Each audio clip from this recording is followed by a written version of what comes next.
ډیر مهم شی. ادب النفس ایها الاصحاب طرق العشق كلها اداب.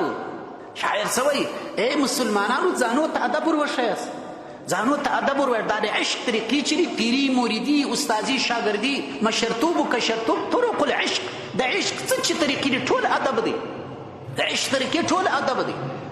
نن د بې ادبۍ څه مشکلات جوړ دي.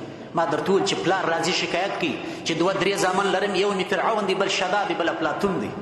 ولې خپل زوی ته څوک د فرعون لقب ورکوي؟ ولې خپل زوی ته د شداد لقب ورکوي چې ادب نشته؟ نو ادب څه شی دی؟ د حدیث شریف څه حاصل دی؟ زموږ علماو چې دومره مقام پیدا کړی دی، علماو د دې مقام وجه چې شولی د ادب شولی دی، چې ادب مهمه شی دی.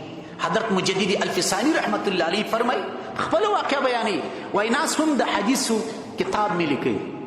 پخوا زمانه کې په کړک باندې د خطونه لیکل، رنګ به ورته پروت و، په کړک باندې به نو ناست هم قلم راڅخه دي د حدیثو د لیکلو په دوران کې قلم مې خط لیکل پرېښول، نو راولاړ شوم په لاس مې دا قلم دروست کړي سره ښکاره خبر د رنګ والا قلم چې 2-3 واره لاس کوی دا ګوتې په رنګ کېږي. حدیث مې لیکل، قلم مې سم سو، دا ګوتې مې په رنګ سولې. په دغه دوران کې ما ته ضرورت د بیت الخلا پیدا سو چې زه بیت الخلا ته ولاړ سم. ولاړم بیت الخلا ته، د قضای حاجت دپاره کښېنستلم.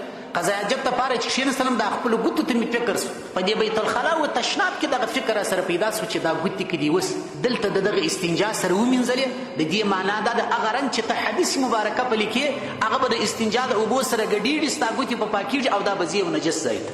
نو پر هغه عیني موقع باندې چې ما د قضای حاجت ټینګ راغلی دی، وایي دا خپل قضای حاجت مې ټینګ کړي، دباو مې کوي، وایي د باندې راووتلم، دا خپل لاس مې پاک ساک ومینځي، د دې څخه وروسته بیا ولاړم بیت الخلا ته، قضای حاجت مې رفع کړي. وایي کله چې د اخوا راوځم الله پاک ما ته الهام کوي، الهام راته کوي الله پاک چې احمد سرهندي د دغه عمل په خاطر مو ستا ټول ګناهونه بخښلي دي. دا بیا لوړې خبرې سوې، دا الهام و کشف دا شان بیا